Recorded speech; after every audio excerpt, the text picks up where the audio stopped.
Hi, Hunter Hastings here. Everyone's wondering what the future will look like in the world of AI. What kind of jobs will there be? Will there be any jobs? It's a difficult challenge for young people who are currently working their way through our education system. What should they expect? When I came out of college, I could target a job, I could find out what I was good at, I could contribute to the corporate structure, I could climb the ladder, and eventually I could start my own business based on the experience that I had. Will that be the pathway for tomorrow with AI agents taking over more of what humans can do?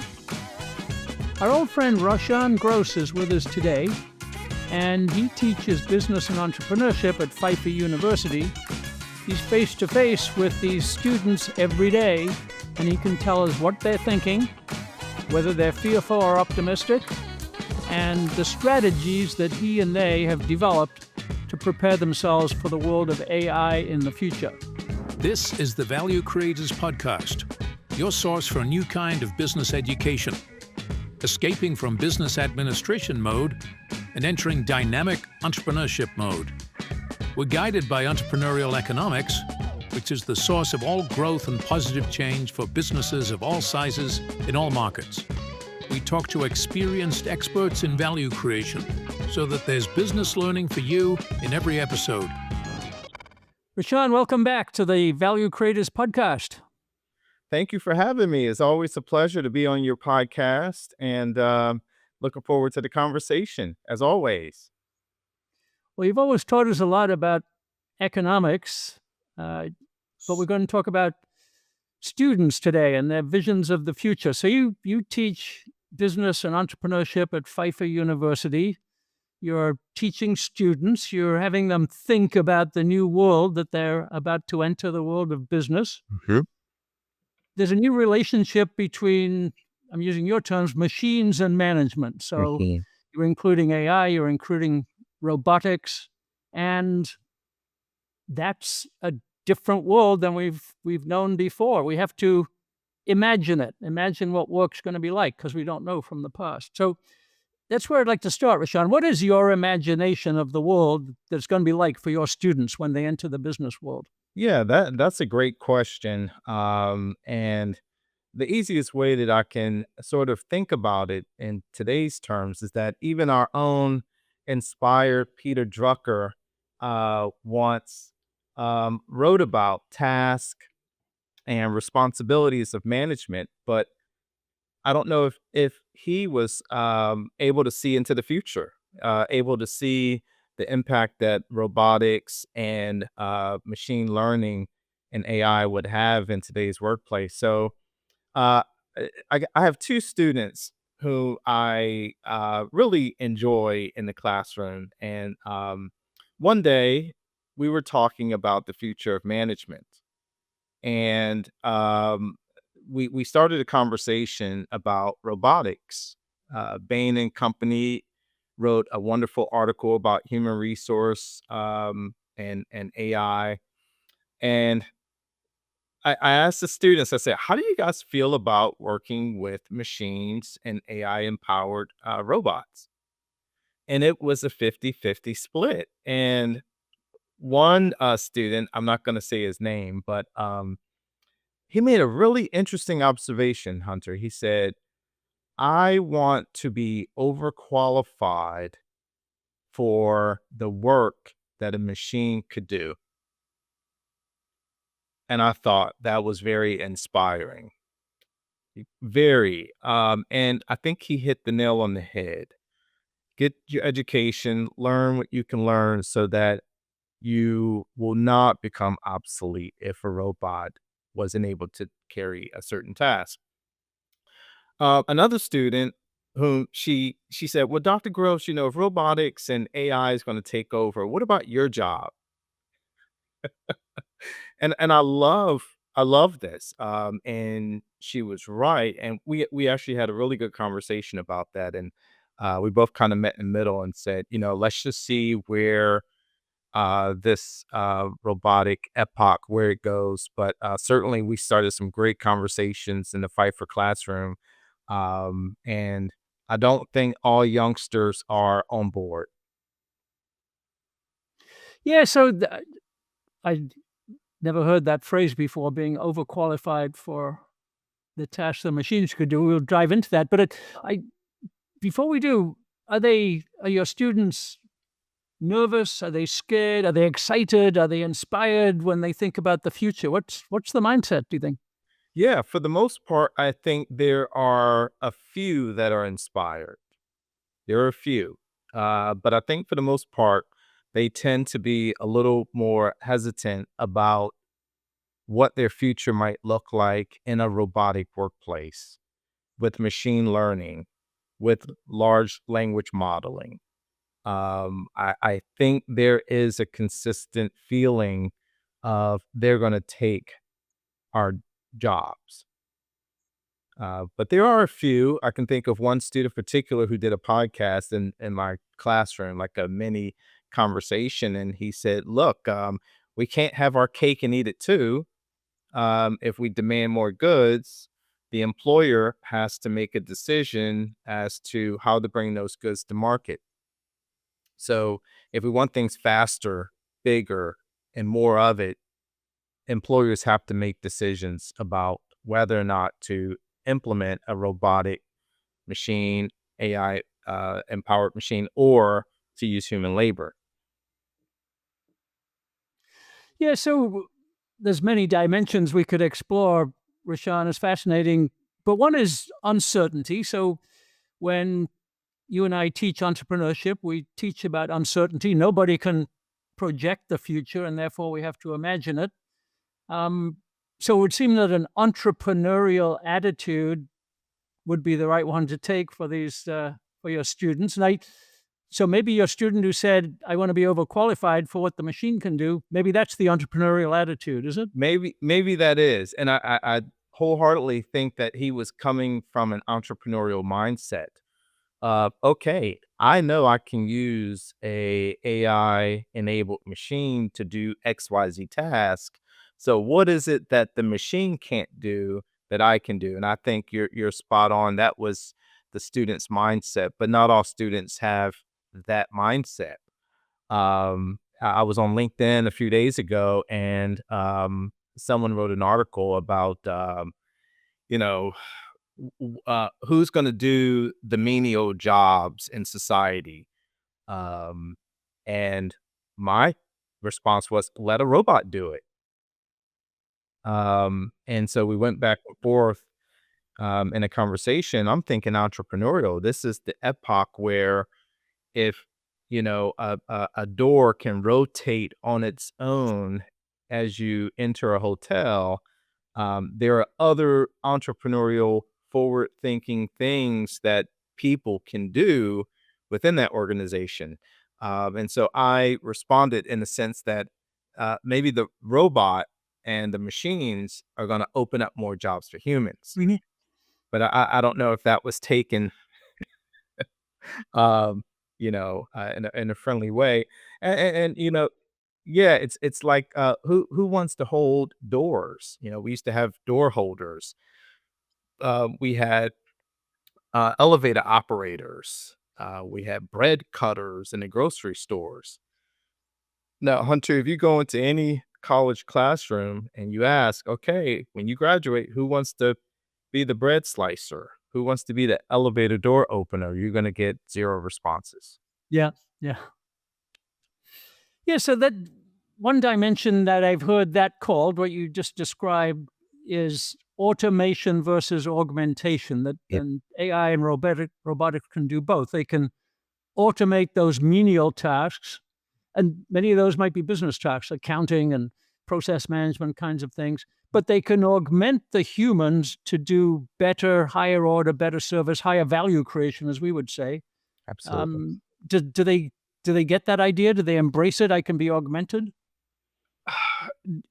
In certain capacities. And so when we're thinking about starting a new business, producing a new product, in an entrepreneurial sense, bringing costs down, and bringing better priced products and services to market, I don't think they're syncing those concepts together. Hmm. They're thinking well, if a robot can do it or if AI can accomplish that task or responsibility, that leaves nothing for me. And so they're looking at the pizza, the pie is fixed. Hmm. And so we have a few entrepreneurial forerunners, I would say, that are thinking, okay, I can get this machine to do tasks that will not hold me up in producing something else. And I think that's where we're getting to, and that's what we're teaching at Pfeiffer in the business program is thinking about the role of machine learning and incorporating that into the workplace, be it small business or entrepreneurial startups or corporate management, um, understanding that it's not going anywhere. And I would say in the next few years, many firms are going full throttle in implementation of some type of robotic, either augmentation or in a sense of taking on some level of responsibilities that was once held by humans.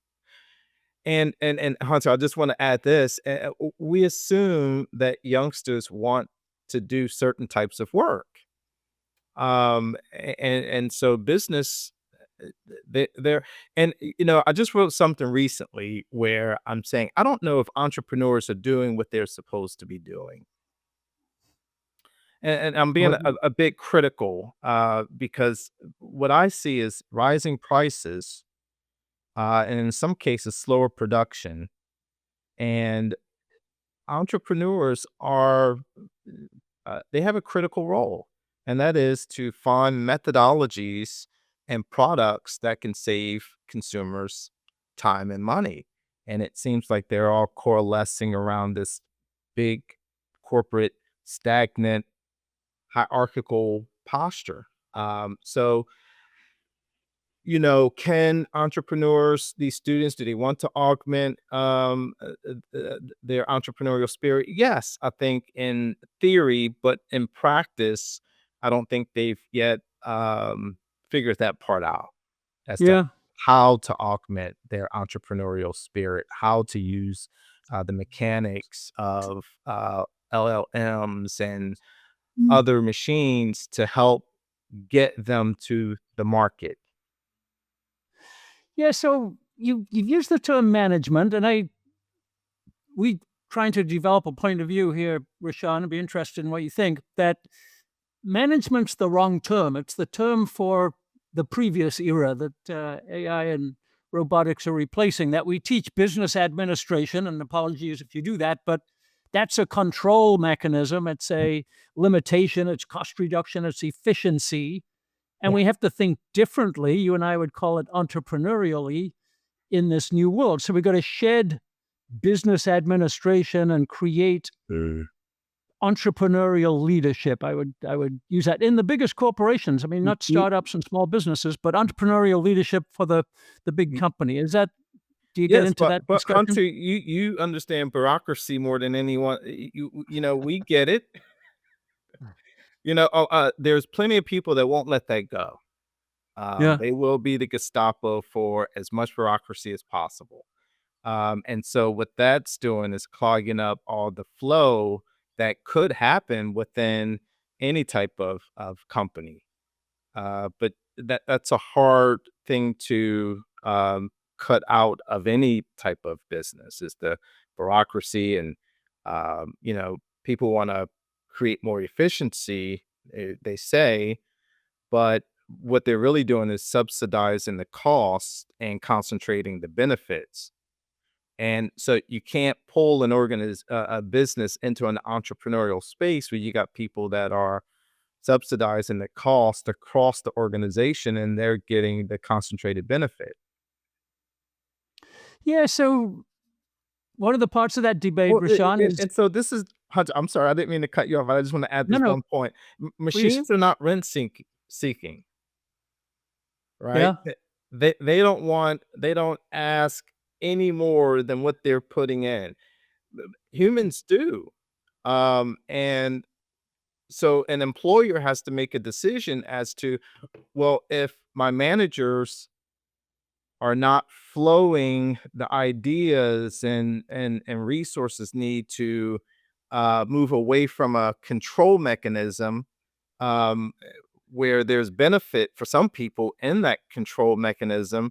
They have to make the decision. And in some cases, I think Bain and company wrote an article and said that there's close to, at that time, um, yeah, 40% of acceptance in terms of implementation of what you're saying is how do we get the organization to flow and to be this entrepreneurial system, that's going to be an interesting thing to see if it's attitudinal or if it's operational. Yeah. Yeah. So let's go there. I've got a couple of questions for you on that, but please expound a little bit more on this machines are not rent seeking. I haven't heard that thought before. Just put on your professor's hat for a second. Explain to us all what rent seeking is and how that applies to bureaucrats. So when we think about rent seeking, we're thinking about people who want more than what they're putting into any sort of endeavor. They want what they could get out of out of a situation that allows them to get a replenishment of resources back to them.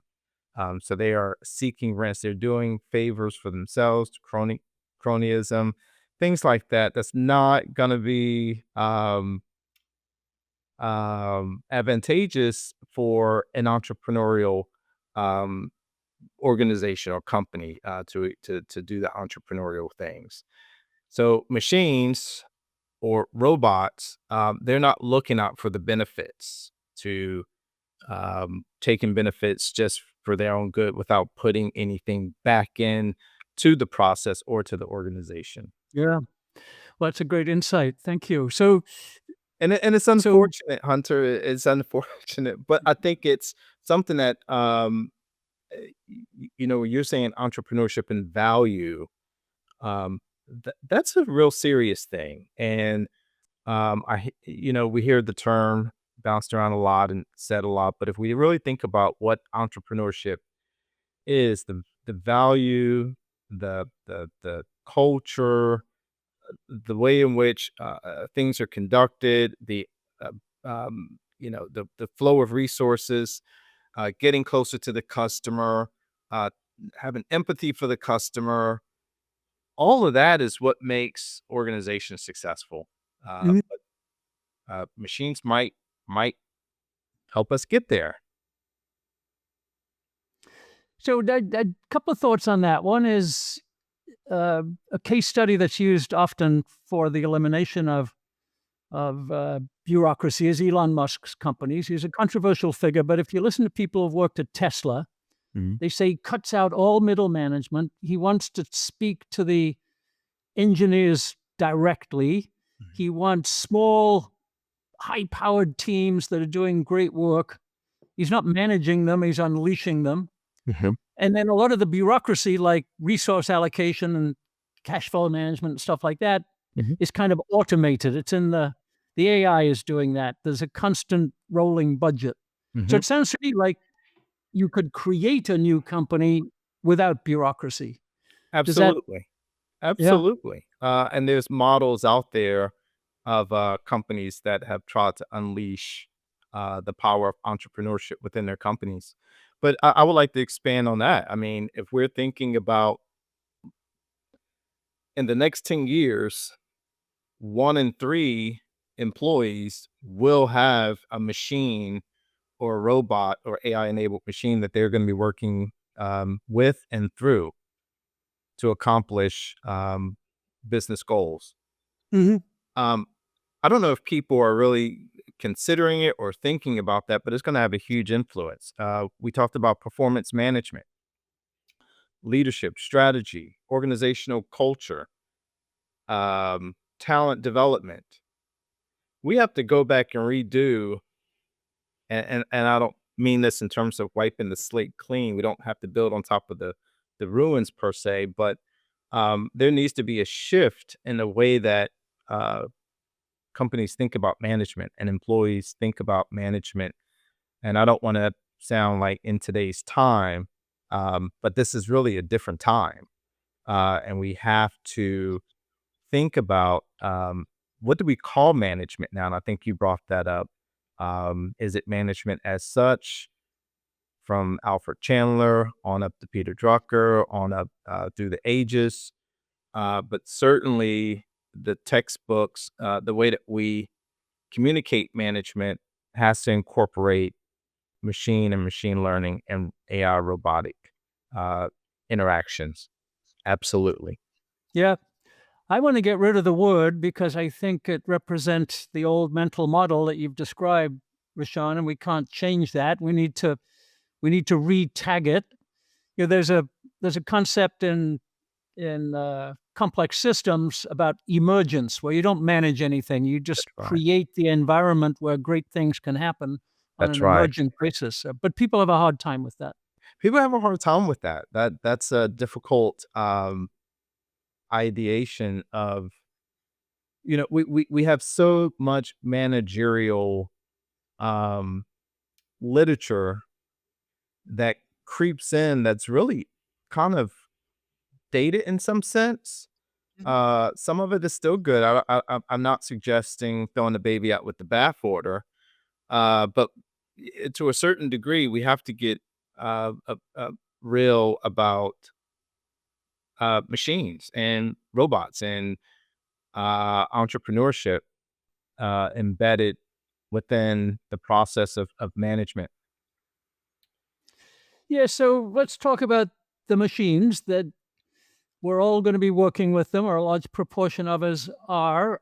Are they our boss? Are they our teammate? Are they a professor who can educate us? Are they a source of knowledge? What roles are they going to play? I think all the above. I think all the above. But the one thing that's going to determine where they operate and how they operate is the customer. Say more. Yeah. So the customer is going to determine, do we want robotic nurses? Do we want robotic teachers? And in some cases, they may say no. In some cases, they may say yes. I think the beneficiary of what's happening is definitely entrepreneurs. They'll be the beneficiaries. And like I think I've said this in one of your other podcasts, it'll make productive entrepreneurs more productive and less Mhm. entrepreneurs less productive. So And I think the same way in organizations. I think it's the industry that implements it well and ethically and all of that and consider the human role. I think they can augment responsibilities and tasks tremendously. I would love to have a robotic executive assistant. yeah, me too. But so entrepreneurship and the way we teach it, you and I, it's imagining the future. It's creative. It's intuitive. It's guessing because you can't project the future from the past. The AI we've got at the moment is based on the past, right? It's what's already happened, and it processes that in a clever way. Elon says Grok 4 is PhD level intelligence. Which But can it be imagining? Can it be creative in that sense? And I think it can imagine, and I think it's going to help entrepreneurs imagine a different things. I know for students, this is going to be a tool that they'll be able to use in any business school is to think about, their strategy, understanding competition, understanding their industries, maybe product production or developing a patent for a particular product and seeing what's out there. So it's going to be a useful tool for the youngsters, particularly going into entrepreneurship, where they're able to imagine things that, 15, 20 years ago, we weren't able to do. Um, so we'll see how that works out. Well, it'd be exciting if that were the case, but I mean, the new generation has to do that better than my generation, certainly. So, for example, I'm switching to big companies now, but Another case that we talk about is Roger Martin wrote it up in his book called A New Way to Think, about Procter & Gamble, a giant corporation in the Fortune 500, tried to introduce entrepreneurship. The case study is about Olay, their beauty product. And the CEO was behind it. Let's innovate. Let's do different things. Let's imagine new things. And they failed because of the resistance of middle management and the administration that we've talked about. So can young people help big companies to get into this imagination mode? I think so. And Hunter, I think we're seeing that today.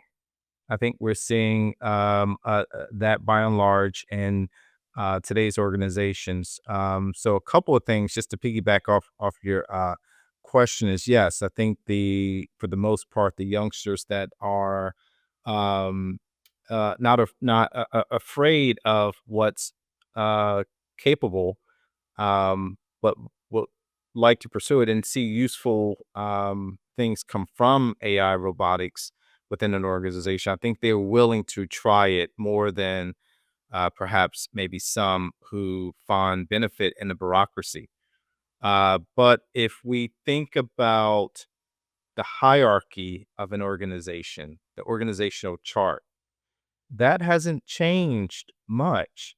It's, go to any organization, any business, and look at the org chart, and it's the same as the org charts that were developed back in what was the book by Alfred Chandler, Managerial Hierarchies, that was written back in the 40s or 50s.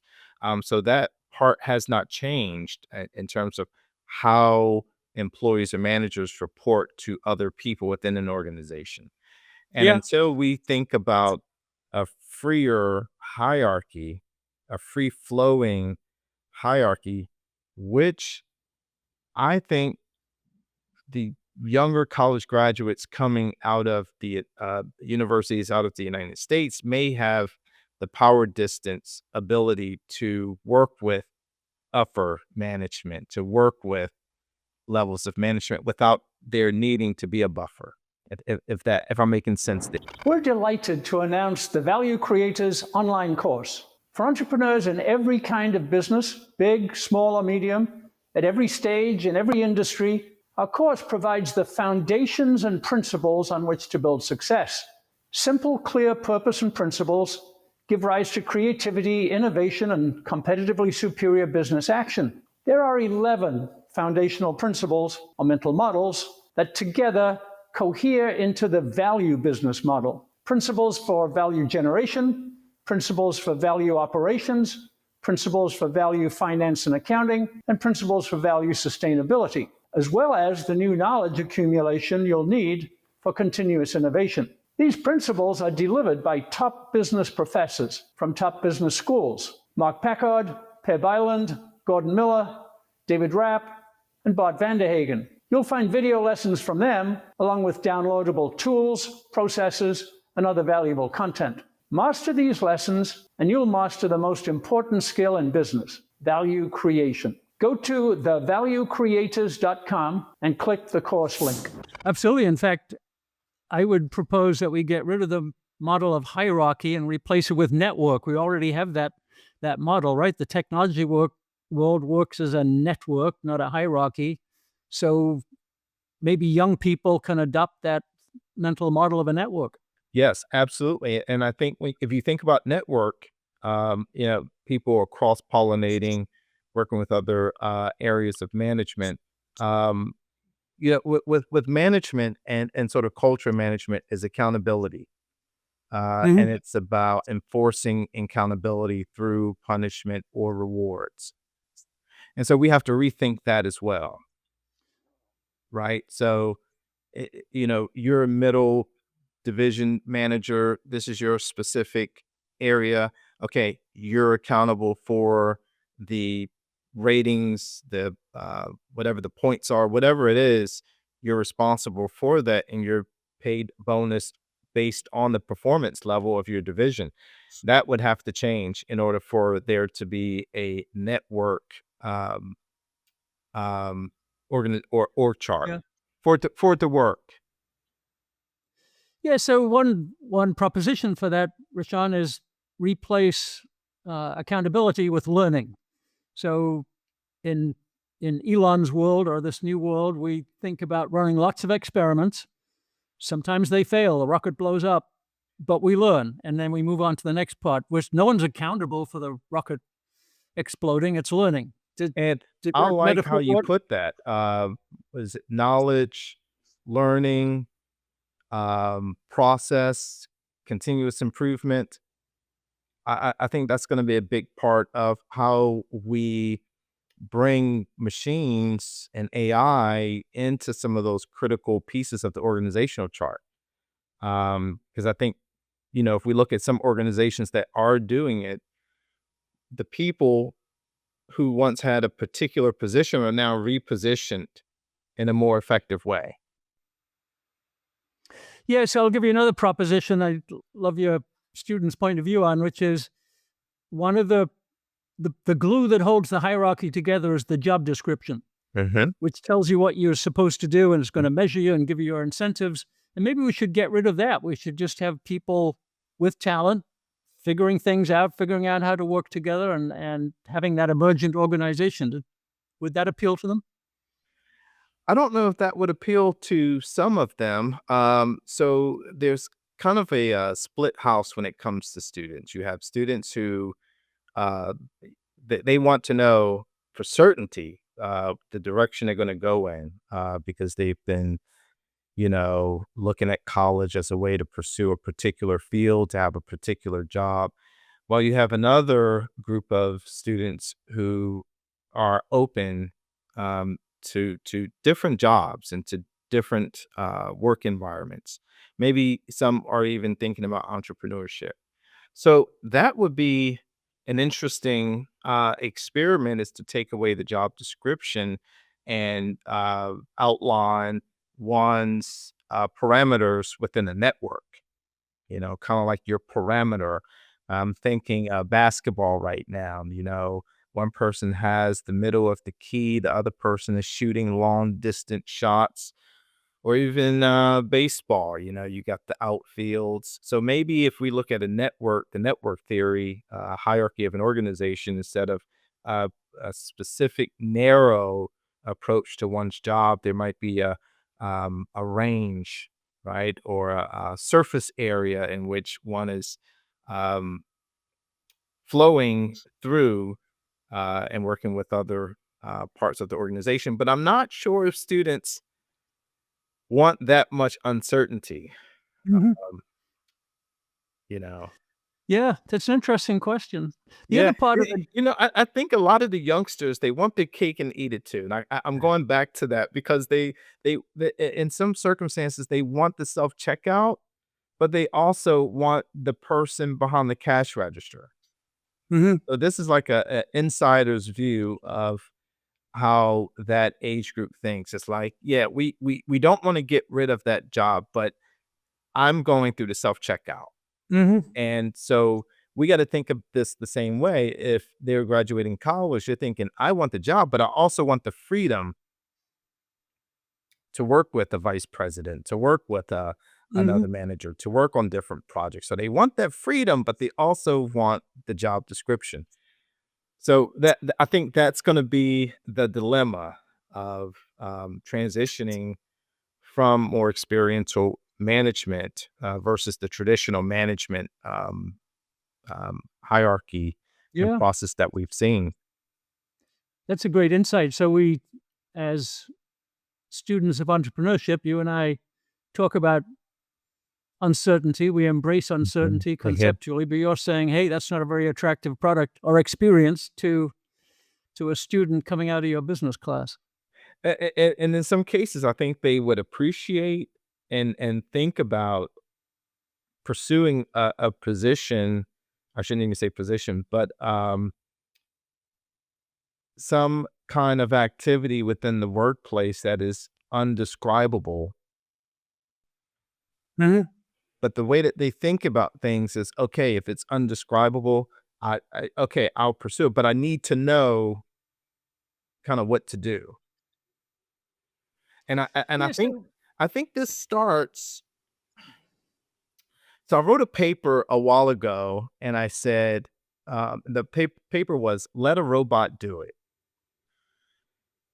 And, it really gets to the core of how this group of youngsters kind of view the world, because they have aspirations to do bigger things, and they want to have big careers and fruitful careers and have purpose and importance in life, and I totally understand that.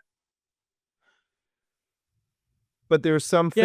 there's some jobs that you can't that no one wants to do at that age range. They just don't want to do them.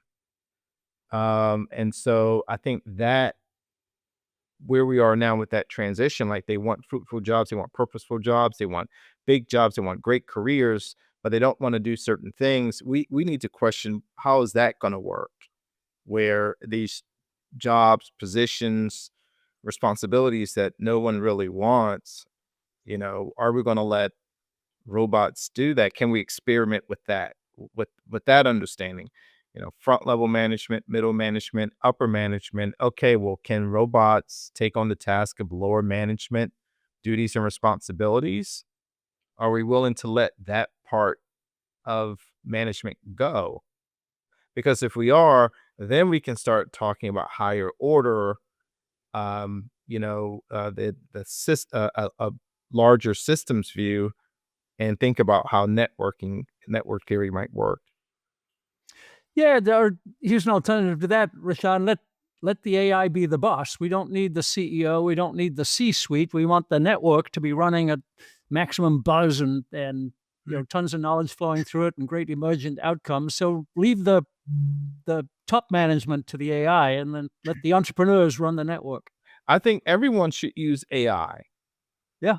right? I think everyone should use AI and sort of an open organization. I can't remember the writer of open innovation, but it was maybe 10 years ago. He talked about this open space, open innovation, where anyone can use whatever resource that helps the business get to that place, their goals. And I can't think of the author right now. I think he was out of MIT, and he talked about open systems theory, open innovation, but it was way ahead of his time. And I think we're here now where we can start thinking about the different roles of management. But Hunter, I'm not suggesting get rid of upper management, and we need those minds, we need those brains, and that's the difference between a human and a robot, right?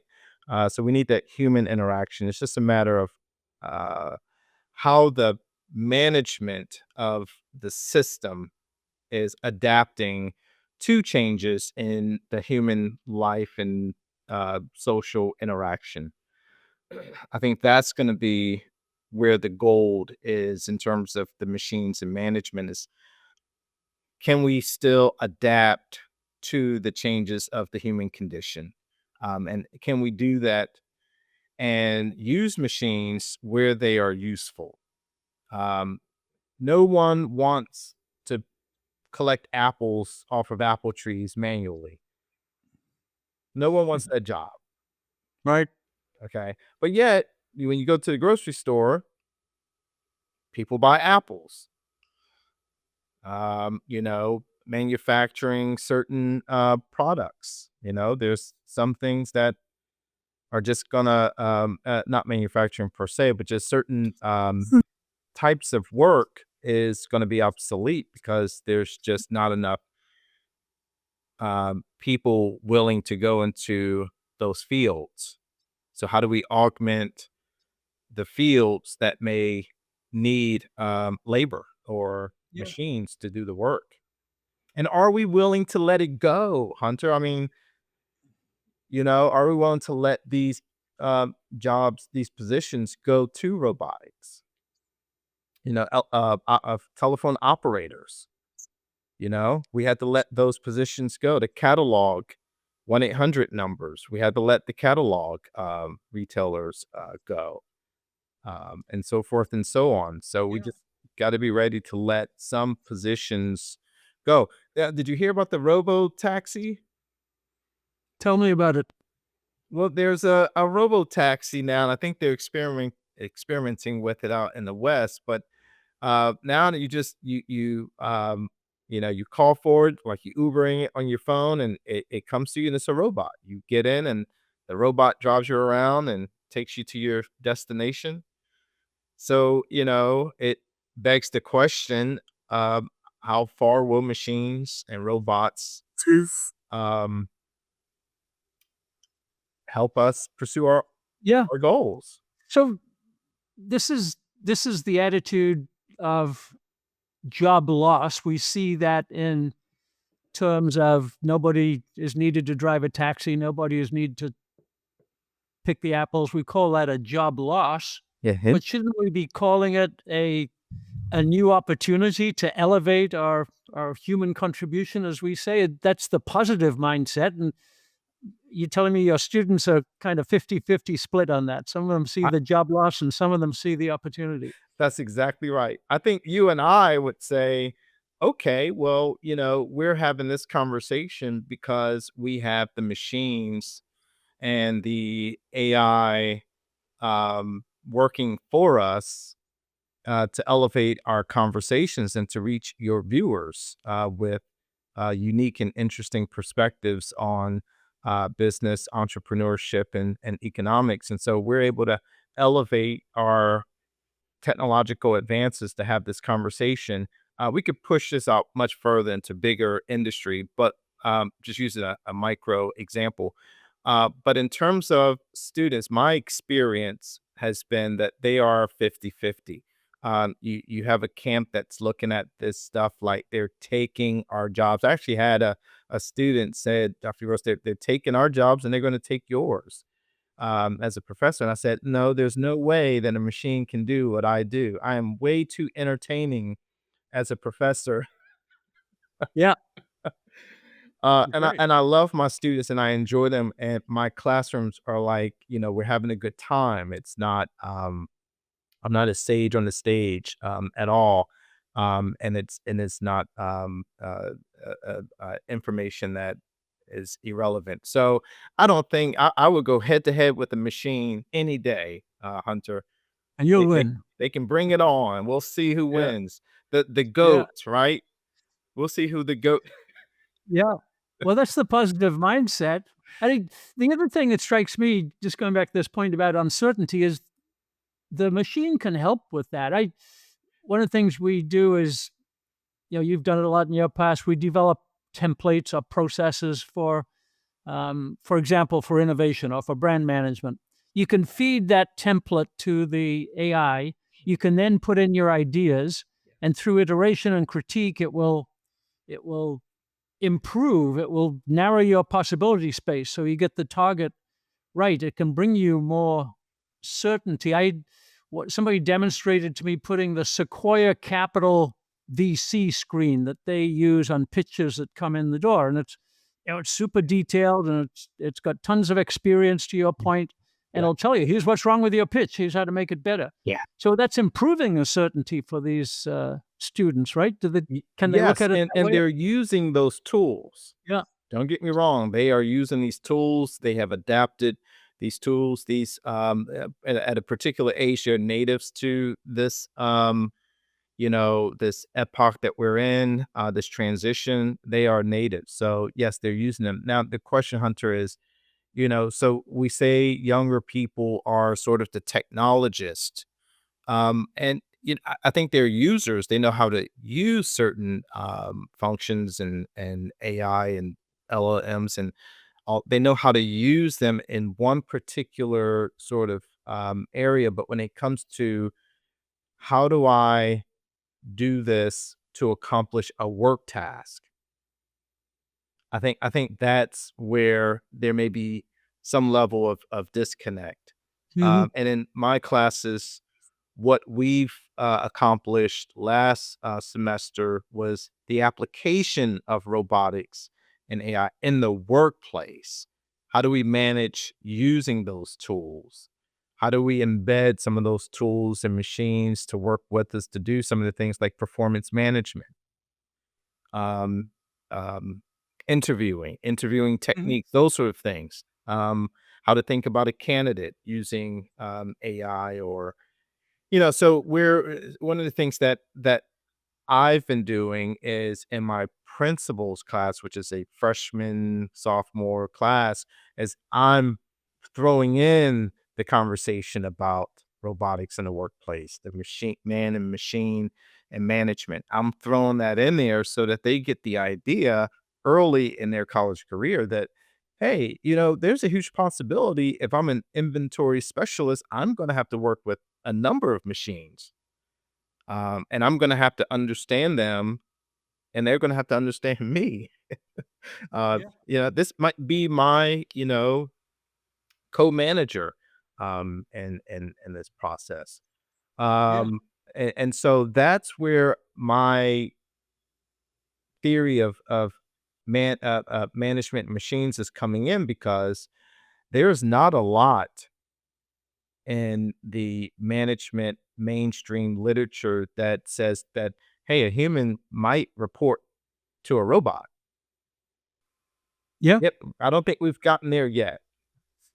And so that's sort of where I'm introducing a lot of these new concepts into the classroom. And Yeah. then It's a some of great it is thought. well taken and some of it isn't. Yeah. Yeah. I just this morning in the Wall Street Journal, there was an article about AI is now reading your CV, your Yeah. resume. Yeah. Yeah. So you better think about that as you compile your resume. You got to think like the machine. What is it going Yeah. to pick out? What is And it going and to I like? wonder if the machine is gonna pick up the type of school you went to.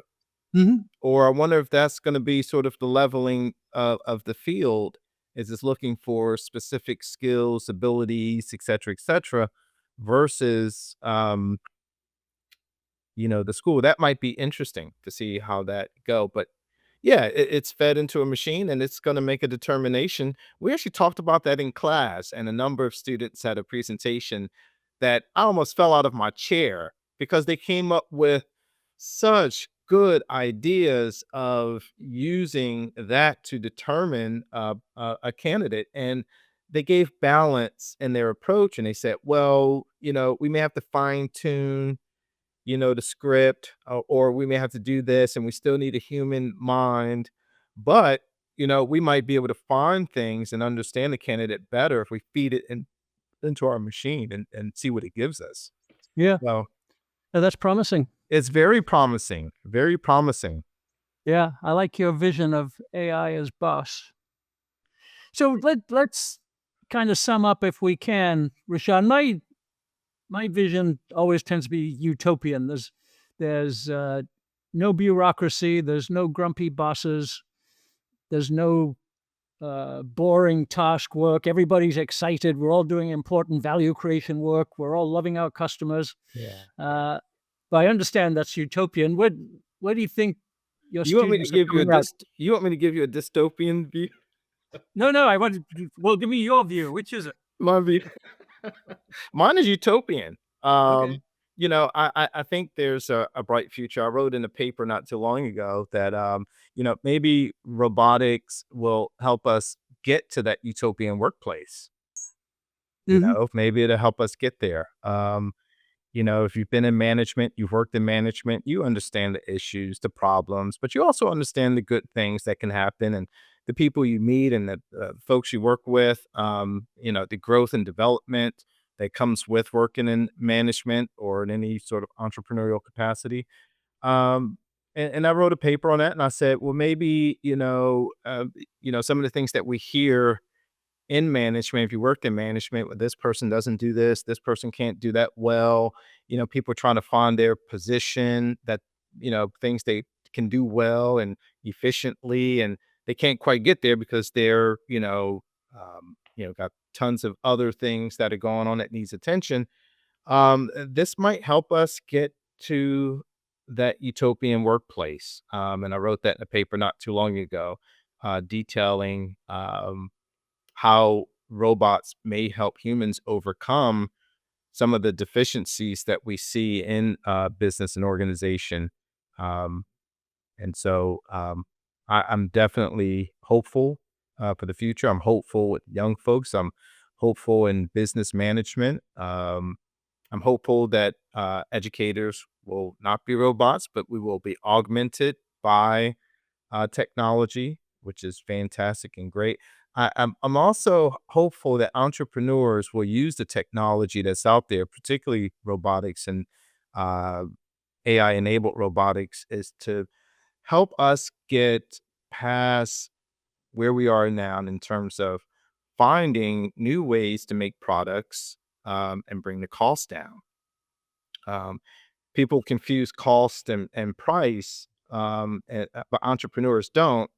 And right now, they should be rushing in using this technology to bring costs down.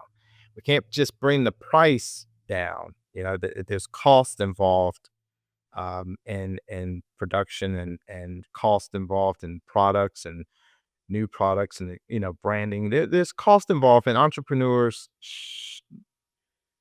I'm hopeful that they'll be able to design new products and new ways of bringing costs down Yeah. to certain things. And a lot of those costs are, as you teach in economics, as transaction costs. It's Transaction got to be costs. convenient. It's got to be easy to Right. use. It's got to be augmenting to my life. Those are transaction costs. And I hope entrepreneurs will be thinking about that They'll be too. thinking about that. Absolutely. Yeah. Yep. Okay. Well, let's wrap up there, Raushan. I hope that the AI knows that students coming out of Professor Gross's class are a better bet than than those who don't. So we'll make sure the AI knows that. They will be for sure. Good. Well, we will put up your LinkedIn if that's okay, and maybe you can share links to a couple of those papers. We can publish Absolutely. those. Absolutely. And Absolutely. I'm with you. It's a great future in front of us. So thank It you very is. much. It is. Thank you so much for having me on the show. As always, your show is wonderful, and I look forward to being on here again with another unique topic sometime in the future. Good. Whenever you have one. Thank you so much. Thank you, sir. This has been another episode of the Value Creators Podcast. Thanks for listening. You can visit thevaluecreators.com for links and resources related to this episode. Check hunterhastings.com for more content on entrepreneurial business management based on value creation principles.